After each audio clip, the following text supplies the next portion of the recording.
এমপিদের শুল্কমুক্ত গাড়ি সুবিধা বাতিল করে আইন সংশোধনের খসড়া চূড়ান্ত অনুমোদন। পূর্বাচল নতুন শহরকে আনা হবে ঢাকা উত্তর সিটির আওতায়। জ্বালানি সংকট মোকাবেলায় দুদল মিলে 10 সদস্যের কমিটি গঠনের প্রস্তাব প্রধানমন্ত্রীর। সংসদের নবযাত্রা স্বাগত জানিয়ে বললেন ডাক্তার শফি। জ্বালানি তেল সংকটে বাস ভাড়া বাড়ল কিলোমিটারে 11 পয়সা। ট্রেন ও লঞ্চের সিদ্ধান্ত পরে পাম্পগুলোতে ভোগান্তি চলছে। কমছেই না হামের দাপট, আরও 5 জনের মৃত্যু। মায়েদের বুকের দুধ খাওয়ানোর অনীহায় পুষ্টির অভাবেই শিশুরা আক্রান্ত, বলেছেন স্বাস্থ্যমন্ত্রী। দেখছিলেন ক্রাউন সিমেন্ট সংবাদ শিরোনাম। সংসদ সদস্যদের জন্য শুল্কমুক্ত গাড়ি আমদানি সুবিধা বাতিল করে সংশ্লিষ্ট আইন সংশোধনের খসড়া চূড়ান্ত অনুমোদন দিয়েছে মন্ত্রিসভা। বর্তমান অর্থনৈতিক বাস্তবতায় এই সিদ্ধান্ত হয়। জাতীয় সংসদ ভবনে প্রধানমন্ত্রী তারেক রহমানের সভাপতিত্বে মন্ত্রিসভা বৈঠকে প্রস্তাবটি অনুমোদন দেওয়া হয়। এছাড়া পূর্বাচল নতুন শহর প্রকল্প এলাকাকে ঢাকা উত্তর city corporation, Dhaka metropolitan police এবং ঢাকা ওয়াসার আওতায় আনার প্রস্তাব নীতিগতভাবে অনুমোদন পায়। একই সঙ্গে প্রকল্পের আওতাভুক্ত নারায়ণগঞ্জের রূপগঞ্জ ও গাজীপুরের কালীগঞ্জ উপজেলার অংশ ঢাকা জেলায় অন্তর্ভুক্ত করার সিদ্ধান্ত হয় বৈঠকে। নতুন সিদ্ধান্তের ফলে জন্ম মৃত্যু নিবন্ধন, ট্রেড লাইসেন্স, বর্জ্য ব্যবস্থাপনা, পানি ও পয়ঃনিষ্কাশন সহ বিভিন্ন সেবা সহজ হবে। এছাড়াও বৈঠকে আন্তর্জাতিক চা দিবসের সঙ্গে সামঞ্জস্য রেখে বাংলাদেশের জাতীয় চা দিবসের তারিখ 4 জুন থেকে পরিবর্তন করে 21 মে নির্ধারণের প্রস্তাব অনুমোদন পায়। আর Bangladesh securities and exchange commission এবং বীমা উন্নয়ন ও নিয়ন্ত্রণ কর্তৃপক্ষের চেয়ারম্যান ও সদস্যদের নিয়োগে সর্বোচ্চ বয়সসীমা তুলে দেওয়ার প্রস্তাবও অনুমোদন দেয় মন্ত্রিসভা। জ্বালানি সংকট মোকাবেলায় সরকার ও বিরোধী দলের সমান সংখ্যক সদস্য নিয়ে 10 সদস্যের কমিটি গঠনের প্রস্তাব দিয়েছেন প্রধানমন্ত্রী তারেক রহমান। বিদ্যুৎ ও জ্বালানি মন্ত্রী ইকবাল হাসান মাহমুদ টুকুর সভাপতিত্বে এ কমিটি সংকট নিরসনে কাজ করবে। প্রধানমন্ত্রীর এই উদ্যোগকে সংসদের নবযাত্রা উল্লেখ করে কমিটিতে নিজেদের 5 সদস্যের নাম দিয়েছে বিরোধী দল। এদিন সংসদে শহর ও গ্রামের বৈষম্য কমাতে রাজধানীতে 110 মেগাওয়াট লোডশেডিং করার সিদ্ধান্ত হয়। আরও জানাচ্ছেন জিয়াউল হক সবুজ।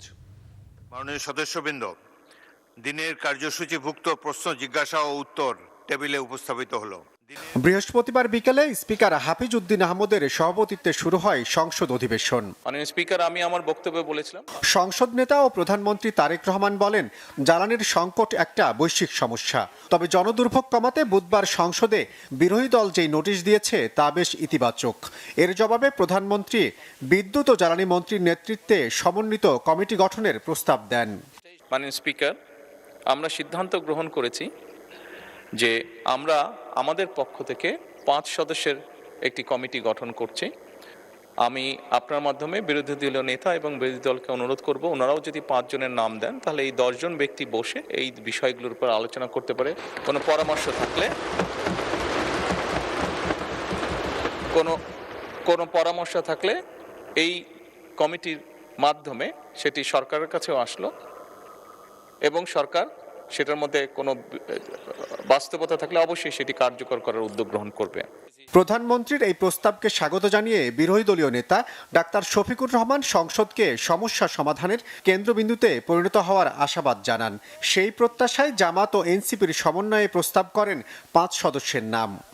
আমি মাননীয় সংসদ নেতাকে ধন্যবাদ জানাই, তিনি এটাকে কগনিজেন্সে নিয়েছেন এবং একটা কনক্রিট প্রস্তাবও পেশ করেছেন।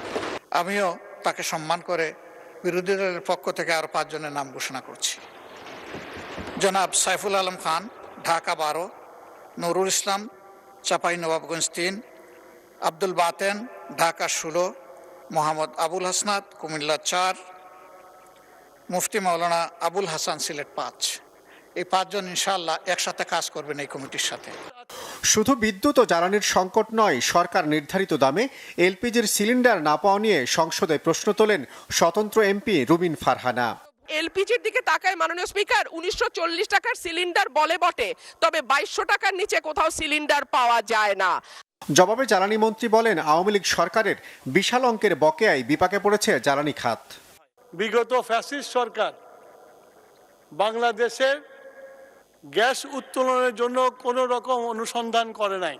আমরা এখন সিদ্ধান্ত নিয়েছি আমাদের দেশীয় গ্যাস ফিল্ডগুলোতে অনুসন্ধান করে এবং আমাদের দেশীয় গ্যাস বিল যেগুলো পরিত্যক্ত হয়ে গেছে তার মধ্যে যে লেফট ওভার গ্যাস আছে সেগুলোকে উত্তোলন করে আমাদের ডোমেস্টিক চাহিদা মেটানোর চেষ্টা করব। কৃষি খাতে সার সরবরাহের কথা চিন্তা করে বন্ধ আশুগঞ্জ সার কারখানায় মে মাসের প্রথম দিন থেকেই গ্যাস সরবরাহের আশ্বাস দেন জ্বালানি মন্ত্রী। যদিও বিদ্যুতের উৎপাদন আমাদের ক্ষতিগ্রস্ত হবে। জিয়াউল হক সবুজ, বাংলা ভিশন, ঢাকা। জ্বালানি তেলের নতুন দামের সাথে সমন্বয় করে বাসের ভাড়া বাড়ল প্রতি কিলোমিটারে 11 পয়সা। এখন থেকে দূরপাল্লার ভাড়া হবে প্রতি কিলোমিটার 2 টাকা 23 পয়সা, আর ঢাকা চট্টগ্রাম মহানগরে প্রতি কিলোমিটার বাস ভাড়া হবে 2 টাকা 53 পয়সা। সংবাদ সম্মেলনে এসব তথ্য জানান সড়ক পরিবহন মন্ত্রী। তিনি জানান, ট্রেন ও লঞ্চের ভাড়া এখনই বাড়ছে না, তেলের দাম কমলে ভাড়াও কমানো হবে বলেও জানান সড়ক মন্ত্রী। এদিকে নতুন নির্ধারিত ভাড়া কার্যকর করে গেজেট জারি করেছে সড়ক পরিবহন ও মহাসড়ক বিভাগ। রিপোর্ট রিশান নাসরুল্লাহ। জ্বালানি তেলের দাম বৃদ্ধির পরপরই ভাড়া সমন্বয়ে সরকারের উপর চাপ ছিল পরিবহন মালিকদের। এবার সে দাবি পূরণে বাড়তি ভাড়া গুনতে হবে সাধারণ মানুষকে। মন্ত্রী জানান, বাসের ভাড়া প্রতি কিলোমিটারে 11 পয়সা বাড়ানো হয়েছে। আগে দূরপাল্লার বাসের ভাড়া ছিল প্রতি কিলোমিটার 2 টাকা 12 পয়সা, এখন সেটি হবে 2 টাকা 23 পয়সা। আর ঢাকা ও চট্টগ্রাম মহানগরীতে সেটি হবে 2 টাকা 53 পয়সা। বাস মালিকদের সাথে অনেক দর কষাকষি করে এই ভাড়া নির্ধারণ করা হয়েছে বলে জানান সড়ক পরিবহন মন্ত্রী। পার কিলোমিটার ঢাকা এবং চট্টগ্রাম মহানগরে 11 পয়সা বাড়বে। আন্তজেলা যেখানে 52 সিটের গাড়ি আছে সেখানেও পার কিলোমিটার 11 পয়সা বাড়বে। আর ডিটিসি একটা এরিয়া আছে আপনারা জানেন, এবং মিনি বাস সেখানেও পার কিলোমিটার 11 পয়সা বাড়ানোর একটা সমন্বয় করার একটা সিদ্ধান্ত আমরা নিয়েছি। এটা সমন্বয় করতে চাই, কারণ আমাদের আগেই একটা ফর্মুলা আছে যে তেলের দাম বাড়ার সাথে সাথে কতটুকু সমন্বয় হবে ভাড়া, তার একটা ফরম্যাট আছে। তো তাতে যেহেতু 15 টাকা বেড়েছে, তো সেখানে পরিবহন মালিক সমিতির দাবি ছিল প্রায় 28 পয়সার মতো। নতুন এই ভাড়া বৃহস্পতিবার থেকে কার্যকর বলে জানান সড়ক পরিবহন মন্ত্রী।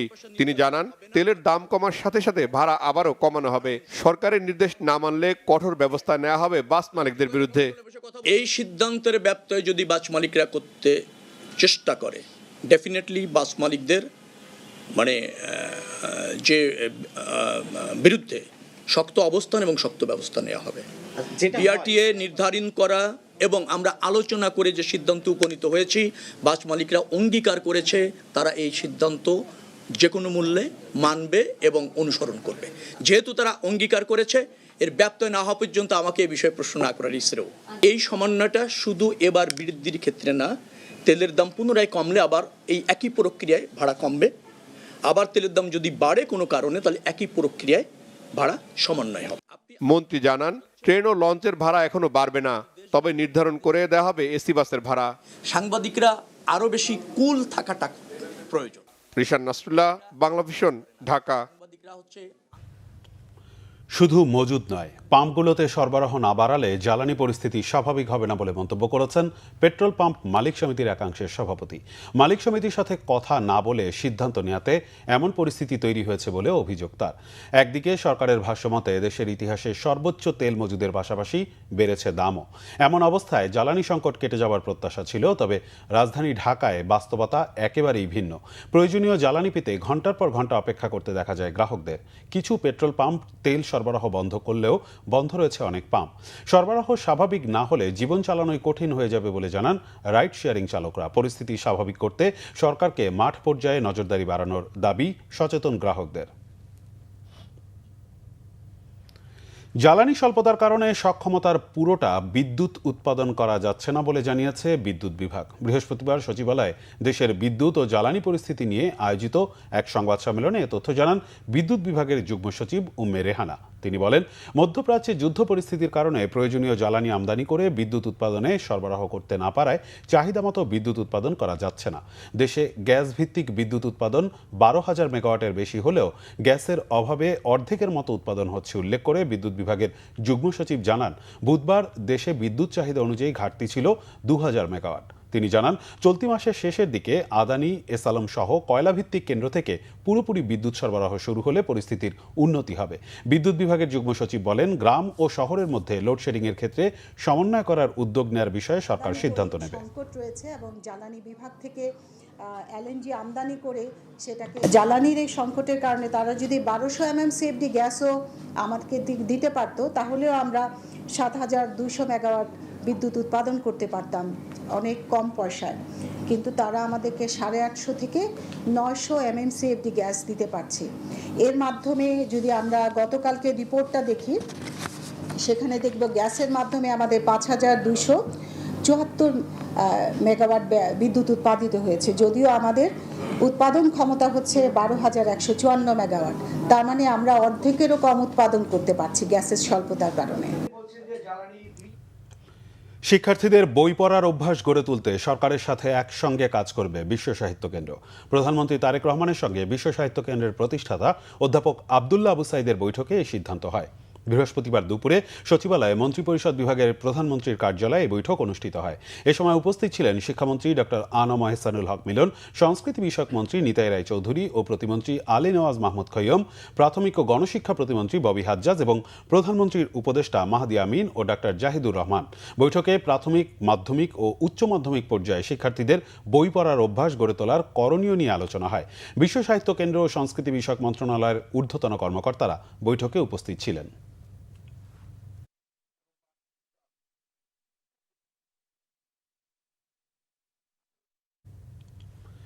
স্বাধীনতার 55 বছর পেরিয়ে গেলেও দেশ কাঙ্ক্ষিত জ্বালানি নিরাপত্তা নিশ্চিত করতে পারেনি বলে মন্তব্য করেছেন সেনাবাহিনী প্রধান জেনারেল ওয়াকারুজ্জামান।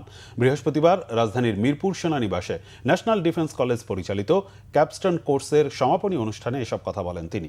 সেনাপ্রধান বলেন, বর্তমানে বিশ্বজুড়ে নতুন নতুন সমস্যা দেখা দিয়েছে, তা হলো জ্বালানি সমস্যা। এটির নিরাপত্তার গুরুত্ব এখন অনেক বেশি। দেশে জ্বালানি তেল পরিশোধনে চট্টগ্রামে একটি মাত্র ইস্টার্ন রিফাইনারি আছে, যা চাহিদার মাত্র 10 থেকে 15% মেটাতে পারে। এ সময় স্বাধীনতার 54 বছর পরেও দেশে দ্বিতীয় রিফাইনারি তৈরি না হওয়ায় আক্ষেপ প্রকাশ করেন সেনাপ্রধান। রোহিঙ্গা সংকট একটি জাতীয় সমস্যা উল্লেখ করে এটি সমাধানে সকলকে এগিয়ে আসার আহ্বান জানান সেনাপ্রধান। Bangladesh Navy is a very important service. We depend on import and export extensively, and we need to protect this sea line of communication. Unless we grow our navy, then this line of communication will not be protected. So you can imagine how much important this is. And they are suffering. They don't have the OPVs. Their corvettes are patrolling in the EZ, which is also not very economical. And this force needs to be really, the Navy, we need to build Navy significantly. দেশের ভয়ঙ্কর load shedding মোকাবেলায় জ্বালানি ও বিদ্যুৎ মন্ত্রীকে আরও তৎপর হওয়ার আহ্বান জানিয়েছেন প্রধানমন্ত্রীর রাজনৈতিক উপদেষ্টা ও বিএনপির সিনিয়র যুগ্ম মহাসচিব রুহুল কবির রিজভী। শিল্পকলা একাডেমিতে বাংলাদেশ জাতীয়তাবাদী চারু ও কারুশিল্পী দল আয়োজিত গুণীজনদের সম্মাননা অনুষ্ঠানে আহ্বান জানান তিনি। রিজভী বলেন, আন্তর্জাতিক পরিস্থিতির জন্য দেশে জ্বালানি সংকট তৈরি হয়েছে, এটা বিএনপি সরকারের ব্যর্থতা নয়। জ্বালানি ও গ্যাসের সংকটে তেলের দাম বৃদ্ধিকে স্বাভাবিক বলেও জানান তিনি। এ সময় চলমান এই সংকটকে কৃত্রিম দাবি করে প্রধানমন্ত্রী রাজনৈতিক উপদেষ্টা বলেন, কল্যাণমুখী বাজেট বাস্তবায়নের মাধ্যমে এই সমস্যা দূর করা সম্ভব। শুধু সংকটের কথা না বলে প্রধানমন্ত্রী তারেক রহমান যে গতিতে কাজ করে যাচ্ছেন, অন্যান্য মন্ত্রীদেরও একইভাবে কাজের তাগিদ দিয়েছেন সরকারের এই উপদেষ্টা। এদিন স্বাধীনতা পদক ও 21 পদকপ্রাপ্ত বরেণ্য শিল্পী ও অধ্যাপক সহ গুণীজনদের সম্মাননা স্মারক তুলে দেন বিএনপির জ্যেষ্ঠ এই রাজনীতিবিদ। ময়মনসিংহে এক শিশুসহ হাম ও হাম উপসর্গে দেশে আরও 5 জনের মৃত্যু হয়েছে। এছাড়া বিভিন্ন জেলায় হাসপাতালে উপসর্গ নিয়ে নতুন ভর্তি হয়েছে অর্ধশতাধিক শিশু। ময়মনসিংহ মেডিকেল কলেজ হাসপাতালে আরেক শিশুর মৃত্যু হয়েছে। এ নিয়ে হাসপাতালে হামে চিকিৎসাধীন অবস্থায় এ পর্যন্ত 16 শিশুর মৃত্যু হয়েছে। এছাড়া আরও 27 শিশু হামের উপসর্গ নিয়ে হাসপাতালের আইসোলেশন ওয়ার্ডে ভর্তি হয়েছে। হাম আইসোলেশন ওয়ার্ডে এখন 65 জন রোগী চিকিৎসাধীন। চট্টগ্রাম জেলায় হামের উপসর্গ নিয়ে সরকারি বেসরকারি বিভিন্ন হাসপাতালে নতুন করে ভর্তি হয়েছে আরও 36 শিশু। জেলা সিভিল সার্জন কার্যালয়ের দেওয়া তথ্য অনুসারে নতুন 31 শিশু সহ হাসপাতালগুলো বর্তমানে হামের উপসর্গ নিয়ে বিভিন্ন হাসপাতালে ভর্তি আছে 156 জন। এ পর্যন্ত চট্টগ্রামে হাম শনাক্ত হয়েছে 53 জনের, এদের মধ্যে 34 জন নগরীর ও 19 জন বিভিন্ন উপজেলার। গত 24 ঘন্টায় চাঁপাইনবাবগঞ্জে নতুন করে আরও 26 শিশু হামের উপসর্গ নিয়ে জেলার বিভিন্ন হাসপাতালে ভর্তি হয়েছে। এর মধ্যে 250 শয্যা বিশিষ্ট জেলা হাসপাতালে 23 জন ও গোমাস্তাপুর উপজেলা স্বাস্থ্য কমপ্লেক্সে 3 জন। এছাড়া গুরুতর অসুস্থ 2 জনকে রাজশাহী মেডিকেল কলেজ হাসপাতালে রেফার করা হয়েছে। পুষ্টির অভাবে বেশিরভাগ শিশু হামে আক্রান্ত হচ্ছে এবং এবারের হামের প্রকোপও বেশ তীব্র বলে জানিয়েছেন স্বাস্থ্যমন্ত্রী সর্দার সাখাওয়াত হোসেন। শিশুদের অপুষ্টিতে ভোগার জন্য মায়েদের বুকের দুধ খাওয়ানোর অনীহাকে দায়ী করেছেন তিনি। জাতীয় বার্ন ও প্লাস্টিক সার্জারি ইনস্টিটিউট মিলনায়তনে জাতীয় পুষ্টি সপ্তাহ উদ্বোধন করেন স্বাস্থ্যমন্ত্রী। এ সময় তিনি সন্তানকে মায়ের বুকের দুধ খাওয়ানোর গুরুত্ব তুলে ধরেন। বলেন, শিশুর পুষ্টি দূরীকরণে মায়ের দুধের বিকল্প নেই। তার মতে, গ্রামের মায়েরা শিশুদের বুকের দুধ খাওয়ালেও এক্ষেত্রে শহরের নারীদের এক ধরনের অনীহা তৈরি হয়েছে। স্বাস্থ্যমন্ত্রী অভিযোগ করেন, শিশুরা অপুষ্টিতে ভোগার কারণে দেশে হামের প্রকোপ বাড়ছে। সমন্বিত উদ্যোগে হাম মোকাবেলা করা হচ্ছে। শিশুদের পুষ্টি নিশ্চিতে চিকিৎসক, অভিভাবকদের সবাইকে সচেতন হওয়ার পরামর্শ তার। ত্রয়োদশ জাতীয় সংসদে সংরক্ষিত নারী আসনে বিএনপির 36 প্রার্থীর মনোনয়ন বৈধ ঘোষণা করেছে নির্বাচন কমিশন। এছাড়া স্বতন্ত্র 1 জন ও জামাতের 12 জনকে বৈধ ঘোষণা করা হয়েছে। রিটার্নিং কর্মকর্তা মঈনুদ্দিন খান জানান, স্বতন্ত্র প্রার্থী সুলতানা জেসমিনের মনোনয়নও বৈধ ঘোষণা করেছে ইসি। তবে সংরক্ষিত মহিলা আসনে এনসিপি প্রার্থী মনিরা শারমিনের মনোনয়ন অবৈধ ঘোষণা করেছে নির্বাচন কমিশন। তিনি সরকারি চাকুরি করতেন, নিয়ম অনুযায়ী 3 বছর অতিবাহিত হতে হয়, কিন্তু তা হয়নি, তাই তার মনোনয়ন বাতিল করা হয়েছে। 26 এপ্রিল পর্যন্ত আপিল করা যাবে। প্রার্থিতা বাতিল করা যাবে 29 এপ্রিল পর্যন্ত। 30 এপ্রিল প্রতীক বরাদ্দ দেওয়া হবে। 12 মে ভোট গ্রহণ অনুষ্ঠিত হবে। যদি কোনো আসন শূন্য থাকে সেটি উন্মুক্ত হবে। সব দল থেকে অংশগ্রহণ করতে পারবে। কারো দাবি থাকলে রবিবারের মধ্যে ইসিতে আপিল করা যাবে।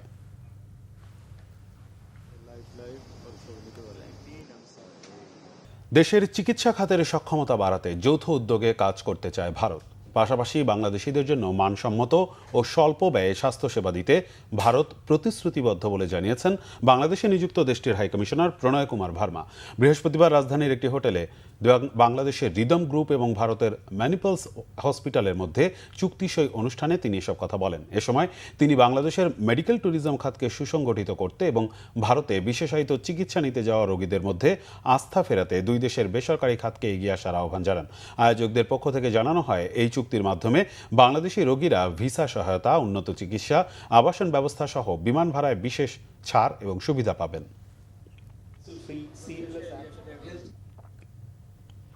সন্ধ্যায় রাজধানীর শাহবাগে ছাত্রদল ও ছাত্র শিবিরে ধাওয়া পাল্টা ধাওয়া করেছে। এ সময় থানার ভেতরে ঢুকে ঢাকা বিশ্ববিদ্যালয় কেন্দ্রীয় ছাত্র সংসদের সাহিত্য ও সংস্কৃতি বিষয়ক সম্পাদক মুসাদ্দিকের উপর হামলার অভিযোগ পাওয়া গেছে।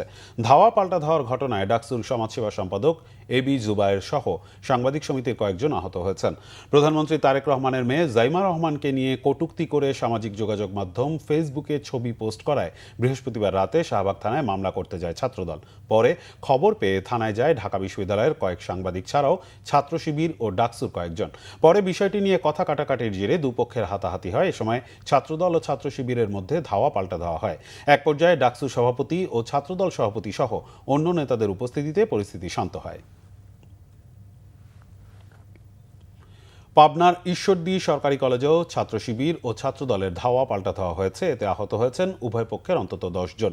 দুপুরে কলেজের প্রধান ফটকের সামনে ঘটনা ঘটে। স্থানীয়রা জানান, পূর্ব ঘোষিত কর্মসূচির অংশ হিসেবে সকালে উভয় সংগঠনের নেতাকর্মীরা কলেজ ক্যাম্পাসে অবস্থান নেন। এ সময় দুপক্ষের মধ্যে চরম উত্তেজনা সৃষ্টি হয়। এক পর্যায়ে ধাওয়া পাল্টা ধাওয়া শুরু হয়। 2টি ককটেল বিস্ফোরণ সহ নিক্ষেপ করা হয় ইট পাটকেল। এতে উভয় পক্ষের 10 জন আহত হন। কলেজ চত্বরে থাকা ছাত্রদলের কার্যালয়ে ব্যাপক ভাঙচুর চালায় শিবিরের নেতাকর্মীরা। পরে পুলিশ গিয়ে পরিস্থিতি নিয়ন্ত্রণে আনে। এ সময় উদ্ধার করা হয় একটি তাজা ককটেল। এআই প্রেসক্রিপশনের এইম স্কাইব সমাধান নিয়ে ইউনাইটেড ইন্টারন্যাশনাল ইউনিভার্সিটি ইউআইইউ এর আয়োজনে হিট প্রকল্পের ওয়ার্কশপ হয়েছে। প্রকল্পটি শিক্ষা মন্ত্রণালয় ও বিশ্বব্যাংকের অর্থায়নে পরিচালিত higher education acceleration and transformation HEAT প্রকল্পের অধীনে বাস্তবায়িত একটি গুরুত্বপূর্ণ উদ্যোগ। আধুনিক এআই ভিত্তিক সিস্টেমের মাধ্যমে রোগীর সাথে চিকিৎসকের স্বাভাবিক কথোপকথন থেকেই স্বয়ংক্রিয়ভাবে ক্লিনিক্যাল নোট তৈরি এবং প্রেসক্রিপশন জেনারেট করা সম্ভব হবে।